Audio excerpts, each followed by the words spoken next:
ইয়াজিদের অন্তরঙ্গ বন্ধু ছিল মারওয়ান। মারওয়ান একটা যুক্তি দিল, খুব তাড়াতাড়ি শোনেন। ওগো ইয়াজিদ, একটা কাজ করতে হবে। বললেন কি কাজ? বলে কাজ হলো এটাই, তোমার আব্বার ইন্তেকাল হয়ে গেলে এই যে গদিতে তোমার আব্বা আছে, এরপরে কে গদি নসীন হবে, এরপরে কে খলিফা হবে, এরপরে কে গদির মালিক হবে। ইয়াজিদকে বলছে তুমি হবে না, কে বলে আমি। যদি তোমাকে হতে হয় তাহলে ইমামে হাসানকে মারতে হবে, ইমামে হাসানকে মেরে দিতে হবে, কারণ তাদের লেখা মুচি লেখা আছে যে তোমার আব্বা ইন্তেকালের পরে গদি ফেরত যাবে, ঘুরিয়ে দিতে হবে। সুতরাং ইয়াজিদকে মারতে হবে। ও মুসলমানের আগো, ইয়াজিদের ভিতরে কুআলোচনা বিরাজ করতে লাগলো, ইয়াজিদের ভিতরে খারাপ কথাবার্তা ঘুরতে লাগলো। আর বলল মারওয়ান কি করে মারা যায়? বললে কি করে মারা যায়? তুমি ভয় কেন করছো? কেন তুমি কি জানো না তোমার আব্বার সঙ্গে তার আব্বার ঝগড়া হয়েছে? তুমি ইয়াজিদ আমিরে মুয়াবিয়ার বাচ্চা, ও হলো ইমাম মাওলাই আলীর বাচ্চা, তার সঙ্গে তোমার ঝামেলা হবে। এতে বিপদ কোথায়? এতে অসুবিধা কোথায়? কোন দিককার কথা কোন দিকে এনে ভরে দিলে? এর নাম হলো মারওয়ান।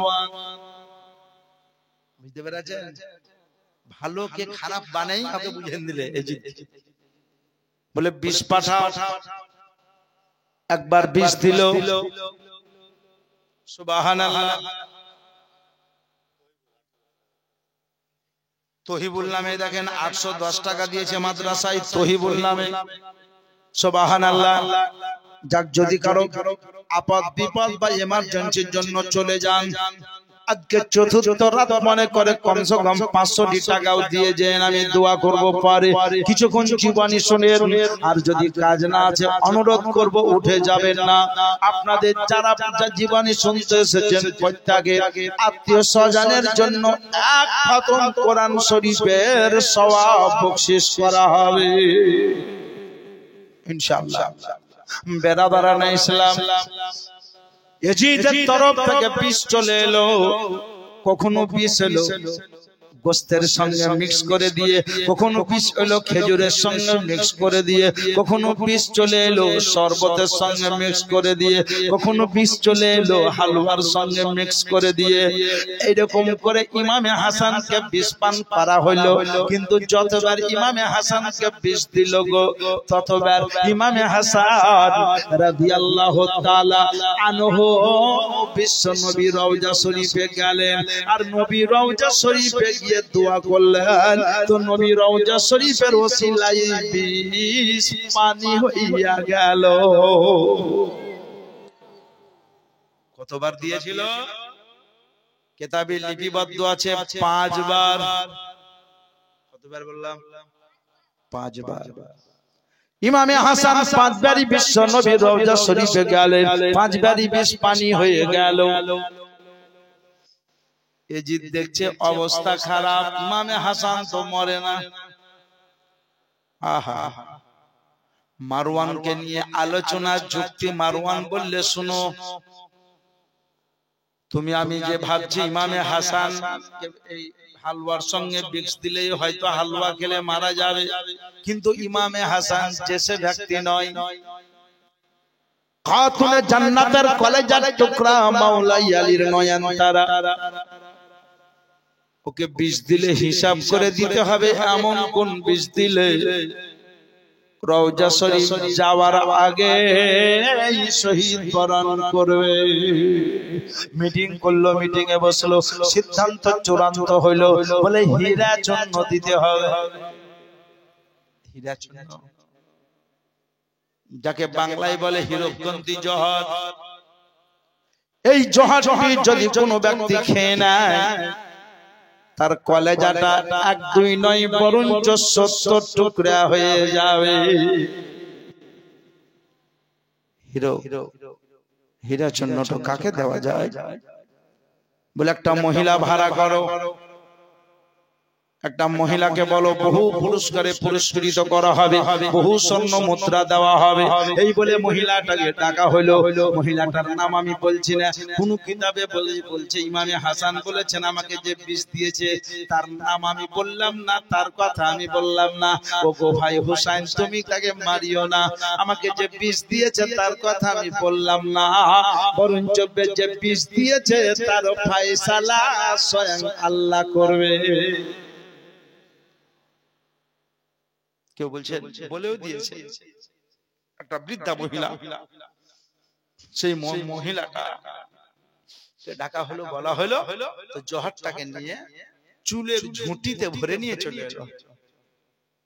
বয়স্ক নারী লাঠি ধরে টাকার লোভে লালচে একবার যদি পানিতে দেওয়া যায়, একবার যদি কলসিতে ভরে দেওয়া হয় তাহলে কাজ হয়ে যাবে। কিন্তু চলে এলো ইমামে হাসান রাদিয়াল্লাহু তাআলা আনহুর বাড়ি। ও মুসলমান, ইমামে হাসান বিদেশ থেকে দেশে এসেছে। ইমামে হোসেনের সঙ্গে সাক্ষাৎ হলো, ভাই বাড়ি আছে? বলে আমি যতদিন থাকবো তোমার বাড়িতেই থাকবো, আর কোথাও যাব না। বললে না, কিন্তু মনে রাখেন মওত যখন নিকটবর্তী হবে তখন ঘুরে ফিরে আপনাকে মওতের কাছে আসতে হবে। কোরআন বলেছে আইনা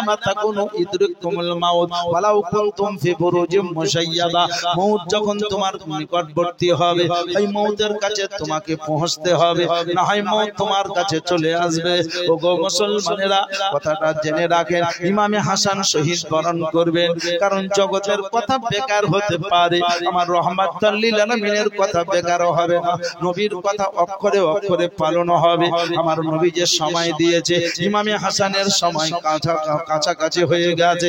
ও বাপজিরা, ভাইরা আমার, মহাপনেরা গো, ইমামে হাসান রাদিয়াল্লাহু তাআলা আনহুর বাড়িতে উঠা বসা করতে করতে মহিলাটা সুযোগ খুঁজে কখন দেব কখন দেব কখন দেব এই চিন্তা করতে করতে একদিনের ঘটনা, ইমামে হাসানের ছোট্ট বিবি আর বড় বিবির নাম হযরতে আবুল কাসেমের মা শাহরবানু নাম আপনাদের শোনা আছে, আমি আপনাদেরকে জানাতে যাই, ছোট্ট বিবি নাম যার হযরতে জাইনাব। ও মুসলমানের আগো, ওনার বোনের নাম জাইনাব ছিল। তবে মাথায় রাখেন, কারবালার জমিনের নামের সঙ্গে নামের এক দেশ ছিল, নামের সঙ্গে নামের অনেকের মিল ছিল। আমার ইমামে হাসান রাদিয়াল্লাহু তাআলা আনহু বড় বিবি একদিন ওনার ছোট্ট বিবিকে বললেন, বোন রে, তুমি আজকে রাতের বেলায় বাড়িতে থাকবা, আমি একটু বিশ্ব নবী রহমাতুল লিল আলামিনের রওজা শরীফে যাব, আমার স্বামীর জন্য রওজা শরীফের দূরে দাঁড়িয়ে দাঁড়িয়ে একটু দোয়া করব। আমার স্বামী বাড়ি এসেছেন, আমাদের দুশমনের শেষ নাই রে বোন, কখনো গোশতের সঙ্গে মিশিয়ে বিষ দেয়, কখনো শরবতের সঙ্গে মিক্স করে বিষ পান করায়, কখনো হালুয়ার সঙ্গে মিক্স করে বিষ পান করায়, একবার এক রকম করে বিষ পান করায়। স্বামী আমার বিদেশ থেকে দেশে এসেছে, লোকেদের হিংসা বাড়তে পারি, আজকে রাতের বেলাতে আমি একটু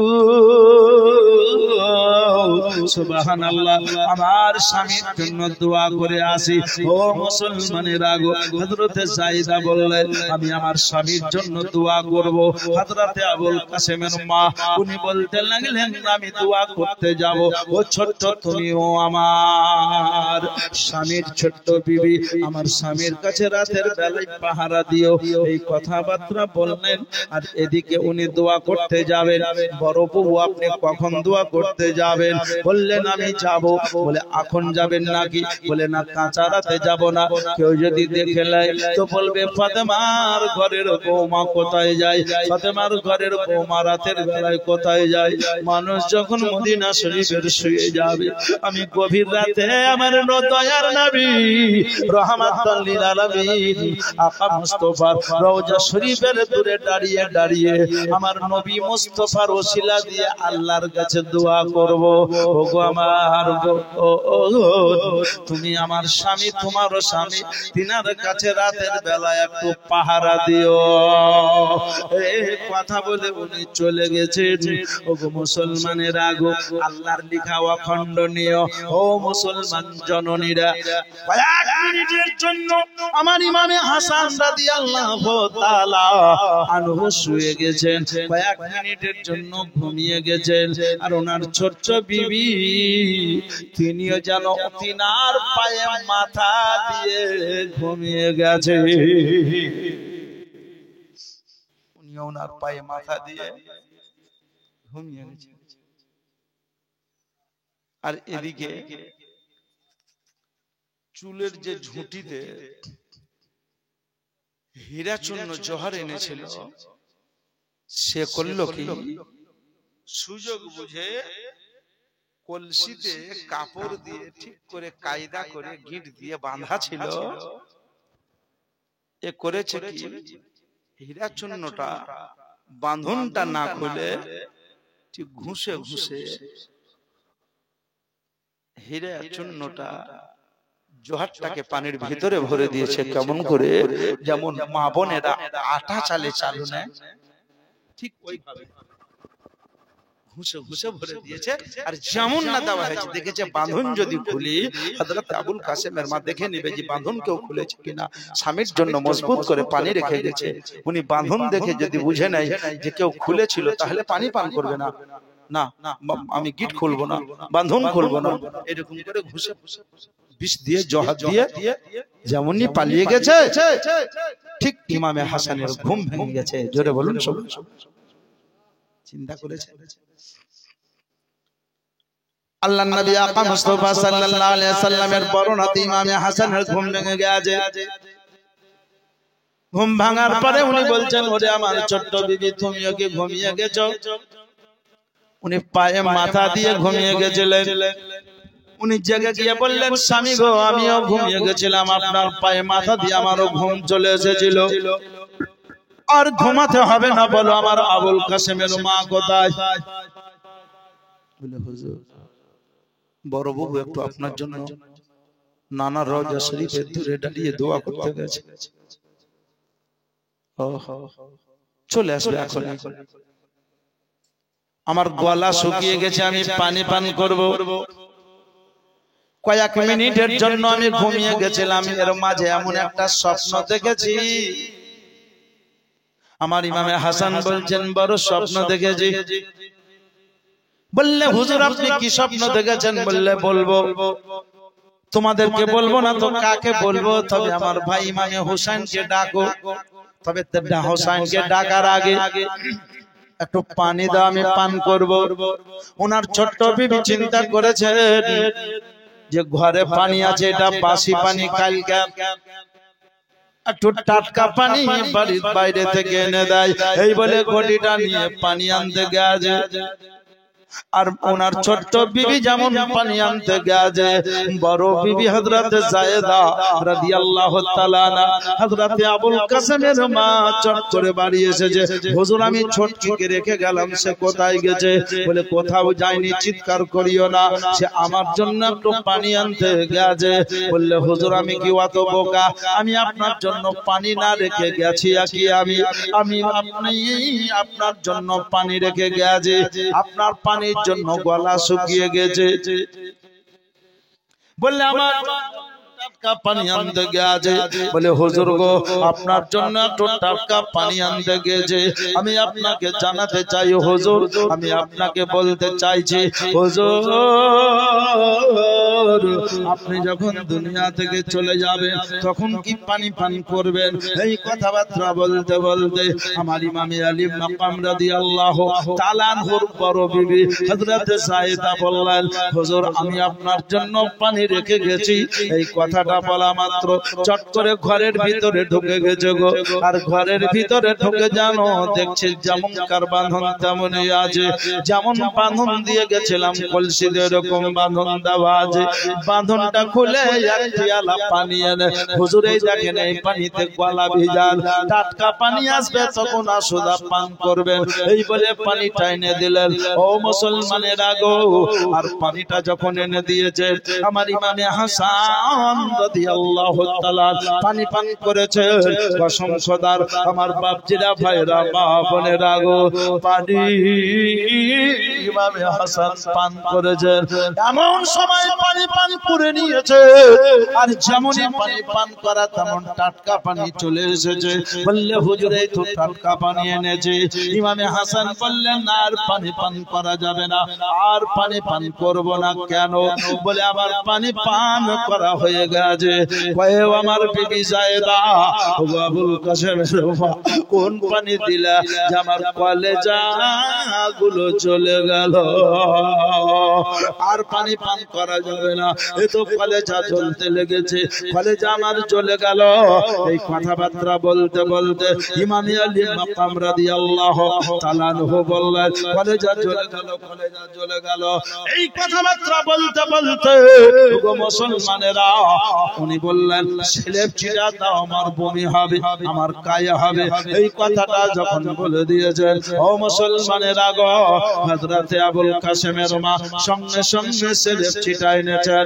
আর সেলেব চিটা এনে যখন ইমামে হাসানের সামনে দিয়েছেন ইমামে হাসান বমি করতে লেগেছেন আর বমি যখন করছেন তো বমিতে অন্য কিছু ওঠে না বমিতে অন্য কিছু ওঠে না বরঞ্চ কলেজা কেটে কেটে উঠছে জোরে বলো কলেজা কেটে কেটে উঠছে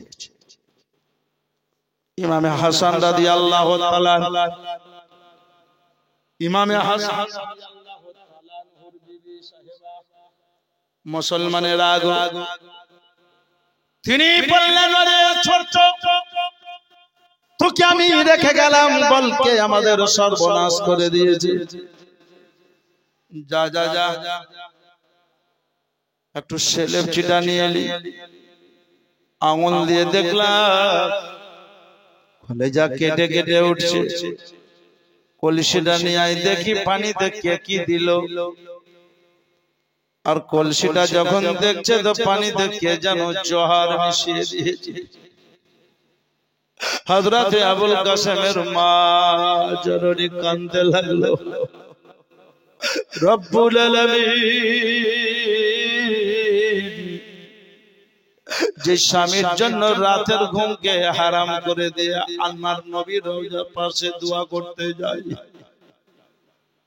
সেই সুযোগ বুঝে দুশমনেরা আমার কলসিতে বিষ ভরে দেয় জানতে পারলাম না ওরে ছোট তো আমি রেখে গেলাম স্বামীর পাশে বসে এমন কি করলি বলে বড় বাবু আমার আমি বসেছিলাম বসে থাকতে থাকতে কখন আমার স্বামীর পায়ে মাথা দিয়ে ঘুম চলে এসেছে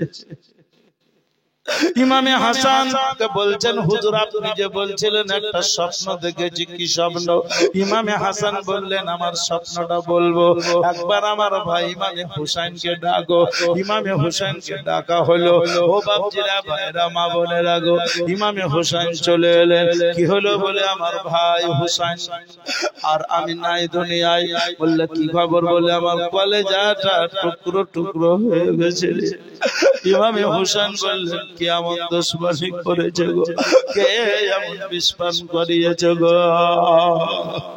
ইমামে হাসান বললেন ভাইরে কাঁদতে হবে না চিন্তা করতে হবে না আমার নানা যে সময় দিয়েছিলেন ওই সময় হয়ে গেছে আমি এখন দুনিয়া থেকে চলে যাব না আপনাকে নানার রওজা শরীফে নিয়ে যাব ভাই হোসেন আমাকে আর নানার রওজা শরীফে নিয়ে যেও না আমাকে যতবার বিষ দেবে ততবার কি নানা রওজা শরীফে যেতে হবে না না না যাব না নানা আমার বলেছিলেন 5 বার বিষ দেবে 5 বার বিষ পানি হয়ে যাবে 6 বারের বেলায় হীরা চুম্বতে আমার বড় নাতি শহীদ বরণ করবে তবে ভাই রে আজকে আমি স্বপ্ন দেখেছি ভাই কি স্বপ্ন দেখেছেন আপনি বলুন বলে আমার স্বপ্ন অন্য কিছু নয় আমার স্বপ্নটা হলো ভাই 1 মিনিটের জন্য আমি ঘুমিয়েছিলাম তাতে আমি স্বপ্ন দেখেছি আমার কপালে লেখা উঠেছে কুল হুয়াল্লাহু আহাদ জোরে বলুন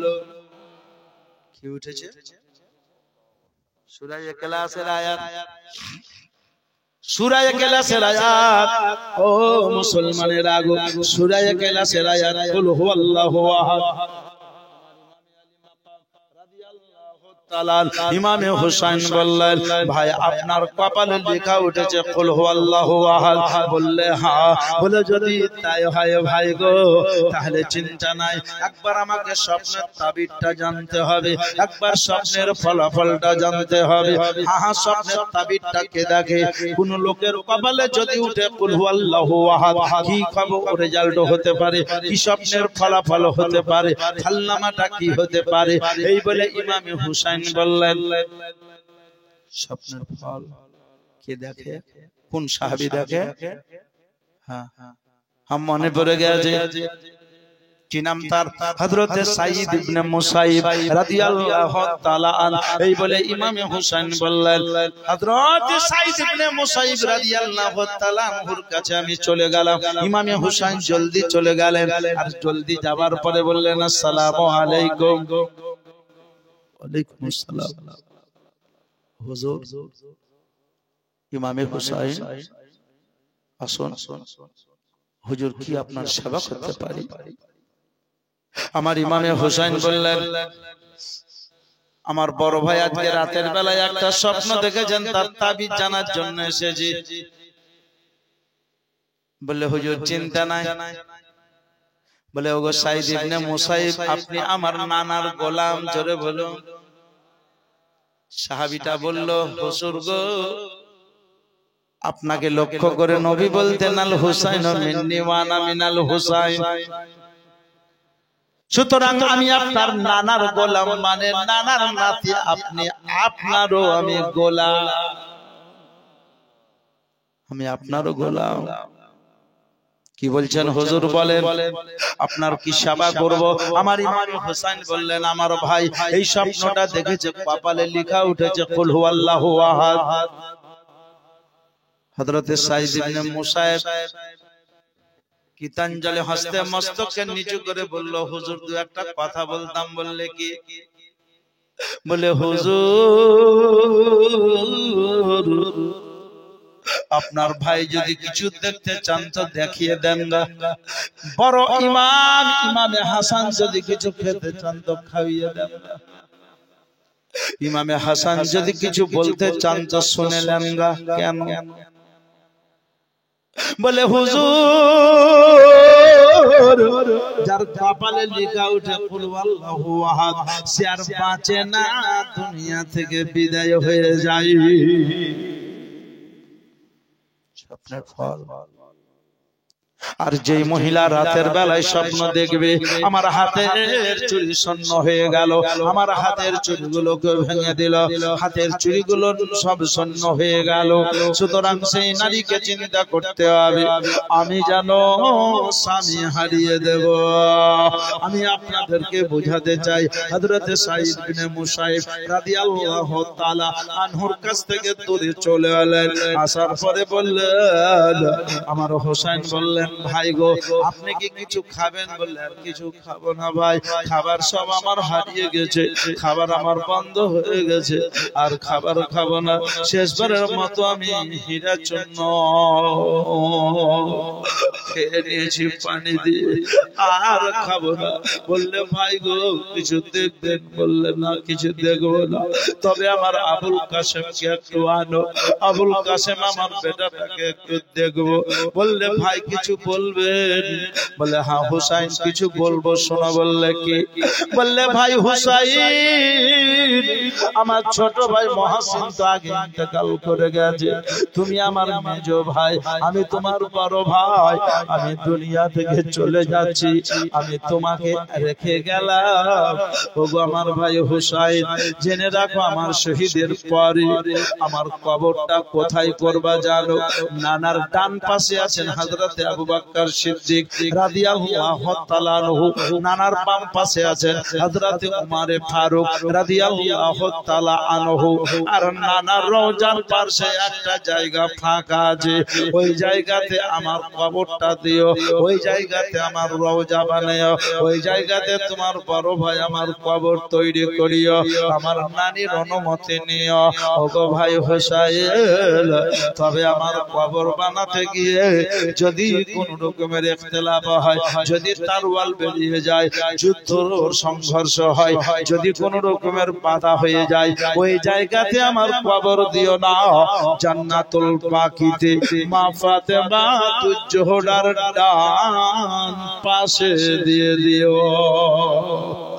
এই কথা বলে হযরত আবুল কাসেমকে ডাকলেন, আর আবুল কাসেমকে বললেন, বেটা, আমার নবী বলেছেন যার মা নাই সে যদি খালার সম্মান করে, মায়ের সম্মান করা হলো, আর যার বাপ নাই সে যদি চাচার সম্মান করে, বাপের সম্মান করা হলো।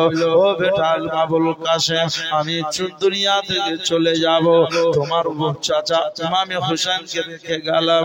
বেটা আবুল কাসেম, চাচা যখন বিপদের সম্মুখীন হবে, চাচার আগে আগে যেও, চাচাকে আগে ছেলে দিও না, চাচাকে আগে হারিয়ে দিও না, প্রয়োজনে চাচার আগে নিজের জানকে কোরবানি করে দিও। আর যখন কোন বড় সমস্যায় পড়বে, একটা তাবিজ দিলাম রে বেটা, তাবিজটা খুলে দেখে নিও, সমস্যার সমাধান হয়ে যাবে। এই কথাবার্তা হয়ে গেল। ও বাপজিরা, ভাইরা, মা বোনেরা, আমার ইমামে হুসাইনের জায়গাতে মাথা দিয়ে ইমামে হাসান যেন ইমামে হুসাইনকে দেখছে, দেখতে দেখতে ওয়াজার জানে কাঁদতে লাগলেন। ইমামে হুসাইন বলছেন, ভাই গো, আপনি তো আমার মায়ের কাছে যাবেন, আপনি যেখানে যাচ্ছেন সেইখানে গিয়ে আমার মাকে পাবেন, বাপকে পাবেন, ছোট ভাই মহাসিনকে পাবেন, আমার বোন রুকাইয়াকে পাবেন, নানাকে পাবেন, নানিকে পাবেন। একবার বলে, ওগো ভাই, কান্দ তো আমি, আমাকে একাই রেখে যাচ্ছে, আপনি কেন কাঁদছেন? এই কথা যখন বলা হয়েছে, আমার ইমামে হুসাইন ইমামে হাসান দিকে কাঁদছেন। ইমামে হাসান বললেন, বাইরে আমি কেন কাঁদছি জানি, আমি দুনিয়া থেকে চলে যাব বলে কাঁদি না, আমি দুনিয়া থেকে হারিয়ে যাব বলে কাঁদি না রে ভাই। কেন কাঁদছো বলো? বলে, আমার কান্না করার একটাই কারণ, ওই যে 10ই মুহররমের ভাই রে, 10ই মুহররমের দিনে আমি থাকবো না, আর আমার আলী আসগরের কলেজাতে তীর গাঁথা যাবে রে।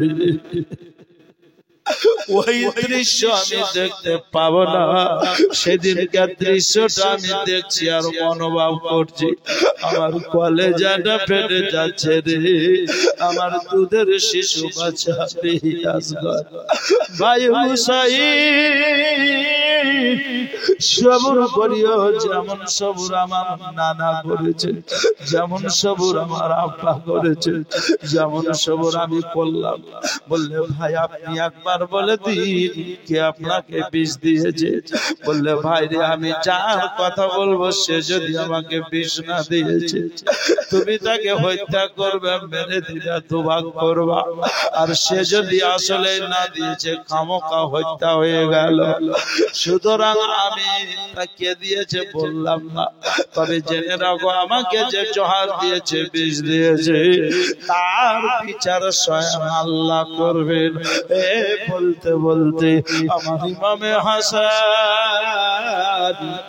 রাদিয়াল্লাহু তাআলা আনহু কালেমা শাহাদাত পড়ছেন আর বলছেন, ভাই হুসাইন, ওই দেখো আমার নানাকে দেখতে পাচ্ছি, ওই দেখো আমার নানি খাদিজাতুল কুবরাকে দেখছি, ওই দেখো আমার আব্বা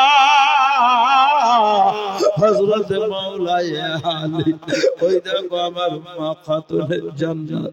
এই বলতে বলতে ইমামে আলী মাকাম রাদিয়াল্লাহু তাআলা ইমামে হাসান কালেমা শাহাদাত, কালেমা তাইয়্যিব পড়তে পড়তে শহীদ বরণ করলেন। বলুন ইন্না লিল্লাহি ওয়া ইন্না ইলাইহি রাজিউন। কেমন আঘাত পাবেন, কেমন কষ্ট পাবেন। আমার ইমামে আলী মাকাম রাদিয়াল্লাহু তাআলা ইমামে হুসাইন বললেন, আমার ভাই শহীদ বরণ করলেন। আর শহীদ বরণ করার পরে আমি ঝট করে উঠলাম। আর উঠার পরে আমার নানি হযরত আয়েশা সিদ্দিকা রাদিয়াল্লাহু তাআলা আনহার কাছে চলে গেলাম। হযরত আয়েশা সিদ্দিকা রাদিয়াল্লাহু তাআলা না বাড়িতে আছেন। আমি সালাম দিলাম। আর সালাম দিয়ে বললাম, নানি গো। নানি গো বলতে বলতে ইমামে হুসাইনের চোখে পানি। হযরত আয়েশা সিদ্দিকা বললেন, ভাই কাঁদছো কেন? বললেন, নানি আমার বড় ভাই তোমার বড় নাতি শহীদ বরণ করলেন। বলুন ইন্না লিল্লাহি ওয়া ইন্না ইলাইহি রাজিউন। হযরত আয়েশা সিদ্দিকা বললেন, ভাই মানে হাসান শহীদ হয়ে গেল। বললেন, কে এমন দুশমনি করলো, কে এমন বিষ দিল? বললে, ভাই আমার বললো না গো। ভাই শুধু বললো যে বিষ দিয়েছে তার বিচার আমার আল্লাহ করবে। আপনার কাছে এসেছি নানি, আমার ভাইয়ের কবর বানাবো, রওজা বানাবো। ডান পাশে আপনার বাবা জান আরাম করছেন, বাম পাশে হযরত ওমর ফারুক আরাম করছেন, পাশে একটা জায়গা ফাঁকা আছে নানি গো। ওই জায়গাতে বলছিলাম আমার ভাইয়ের কবরটা দিতাম। হযরতে আয়েশা সিদ্দিকা রাদিয়াল্লাহু তাআলা আনহা বললেন, ওগো হুসাইন, আমার নবী যখন নামাজ পড়তেন, নামাজের অবস্থাতে ইমামে হাসান বা হুসাইন পৃষ্ঠে চেপে যেত, ভিতর দিয়ে ঢুকে যেত। আমার নবী কোনদিন ইমামে হাসানকে নামাজের পৃষ্ঠে মোবারক থেকে নামাজের অবস্থায় নামাননি। হযরত ইমামে হাসানকে নামাজের অবস্থাতে ঘোরাঘুরি করেছেন, তো বাধা দেননি। সুতরাং নানার পাশে নাতি আরাম করবে, তো আমি কেমন করে বাধা দেব? যাও খবর করো। হুকুম হলো, আমার হোসেন চলে আসছে। হোসেন কবর করার জন্য চলে আসছেন। মসজিদে নববীর ধারে ধারে অনেক সাহাবায়ে রাসূল বসেছিলেন। তাদের মধ্যে একজন সাহাবা বললেন ইমামে হোসেনকে দেখে, হুজুর আপনার মনের দিক থেকে পরিস্থিতি খুব ভালো নয়, কোথায় গেছিলেন? বলে, আমার বড় ভাই শহীদ বরণ করলেন, তাই তার কবর বা মাজার বানাবার জন্য গেছিলাম। কোথায় করবেন হুজুর? বলে, আমার নানা রওজা শরীফের পাশে। একজন সাহাবা বলল, হুজুর ওই জায়গায় আমার ইমামে হাসানের কবর মোবারক তৈরি করা হবে না। জোরে বলো। বাধা। আমার হুসাইন রাদিয়াল্লাহু তাআলা নূর কাছে খাপে তারওয়াল ছিল, ঝট করে তারওয়াল খানা বের করেছেন। ওরে নানার গোলাম হয়ে নানার পাশে নাতি আরাম করবে, তুমি বাধা দেওয়ার কে গো? নানার পাশে নাতি আরাম করবে, তুমি বাধা দেওয়ার কে? আর পাশে হযরতে আবু হুরায়রা রাদিয়াল্লাহু তাআলা আনহু বিচক্ষণ সাহাবী ছিলেন। ঝট করে হযরতে আবু হুরায়রা হাত তুলে বললেন, হুজুর হুসাইন যদি একটু অনুমতি দিতেন দুটো কথা বলতাম। বললে, বলো। বলে, হুজুর গো, আপনার ভাই ইমামে হাসান শহীদের আগে কি কোনো কথা বলেছিলেন? বলে, হ্যাঁ বলেছিলেন। বলে, হুজুর কি বলেছিলেন? বলে, উনি বলেছিলেন আমার ওই জায়গাতে কবর দিতে গিয়ে যদি বাধা হয়ে যায়, যদি তারওয়াল বেরিয়ে যায়, ওই জায়গাতে আমার কবর না দিয়ে জান্নাতুল বাকিতে আমার মা ফাতেমার ডান পাশে দিয়ে দিও। বলে, হুজুর আমার ইমামে হাসান রাদিয়াল্লাহু তাআলা কেন বলেছেন জানেন? যেদিন নবী মুস্তাফা সাল্লাল্লাহু আলাইহি ওয়াসাল্লাম এই হাদিস শরীফটা পেশ করেন, সেদিন আমি আবু হুরায়রা ছিলাম, আমার ইমামে হাসান রাদিয়াল্লাহু তাআলা আনহু সেদিন বসেছিলেন। আমার বিশ্ব নবী বলেছিলেন, ওগো আবু হুরায়রা, আমার ডান পাশে আবু বকর সিদ্দিক আরাম করবেন, আমার বাম পাশে ওমর ফারুক রাদিয়াল্লাহু তাআলা আরাম করবেন, আর পাশে একটা জায়গা ফাঁকা থাকবে, ওই জায়গাতে কারো কবর দিও না, ওই জায়গাতে কারো কবর দিও না। ওই জায়গাতে যার কবর হবে, ওই জায়গাতে যে আরাম করবে, তার নাম হবে ঈসা আলাইহি ওয়াসাল্লাতু তাসলিম। তিনি চতুর্থ হিজাবে আরাম করছেন। উনি দুনিয়া ধ্বংস হওয়ার বহু বছর আগে দুনিয়াতে আসবে। দামেস্কের মসজিদে মসজিদের উত্তর দিকের মিনারে উনি নামবেন, নামার পরে 40 বছর রাজত্ব করবেন। ঈসা আলা নবিয়্যিনা আলাইহি ওয়াসাল্লাতু তাসলিমের বিয়ে হবে, ছেলে মেয়ে হবে। তারপরে উনি দুনিয়া থেকে বিদায় হবেন। তারপরে দুনিয়াতে নারীদের বাচ্চা হওয়া বন্ধ হবে, কারণ কোন বাচ্চাদের উপরে কিয়ামত হবে না। বাচ্চারা জান্নাতি, জান্নাতি জান্নাতি, ছোট ছোট বাচ্চা বাচ্চাদের উপরে কিয়ামত হবে না। তার বহু বছর পরে দুনিয়াতে গজব হবে। ও মুসলমানেরা গো, ঈমানদারেরা চলে যাবে, বেঈমান যারা থাকবে তাদের উপরে কিয়ামত হবে। আমার রাহমাতুল লিল আলামিন আকা মুস্তাফা সাল্লাল্লাহু আলাইহি সাল্লাম বলেছেন, ওই জায়গাতেই নবীর কবর হবে। আমার ইমামে হুসাইন রাদিয়াল্লাহু তাআলা আনহা তিনি বললেন, শোনো শোনো শোনো ওগো শোনো। তাহলে ওই কথাটা হযরতে ইমামে হাসান ছিলেন বসে, আমার হুসাইন আবু হুরায়রার কথা প্রাধান্য দিলেন, আবু হুরায়রাকে মানলেন। ওগো আবু হুরায়রা, আমার নবী আপনাকে ভালোবাসতেন আর ভালোবেসে বলতেন, শোনো রে বিশ্ববাসী, বিশ্ব যার অধিলাসী, যারে আমি ভালোবাসি, এই ছোট্ট বিড়ালের বাবার নাম যার আবু হুরায়রা। আবু মানে বাপ, হুরায়রা মানে বিড়াল, বিড়ালকে বেশি ভালোবাসতেন। এই জন্য নবী বিল্লির বাপ বলতেন, বিলের বাপ বলতেন। আমার বিশ্ব নবী রাহমাতুল লিল আলামিনের নাতি ইমামে হুসাইন বললেন, ওগো আবু হুরায়রা, আমার নানার বলা মানে হুসাইন আমারও বলা, হাসানের বলা। সুতরাং নানা না, যখন আমার নানা বলেছেন তখন শোনো শোনো, আমার ভাই ইমামে হুসাইনের কবর জান্নাতুল বাকিতে দেও।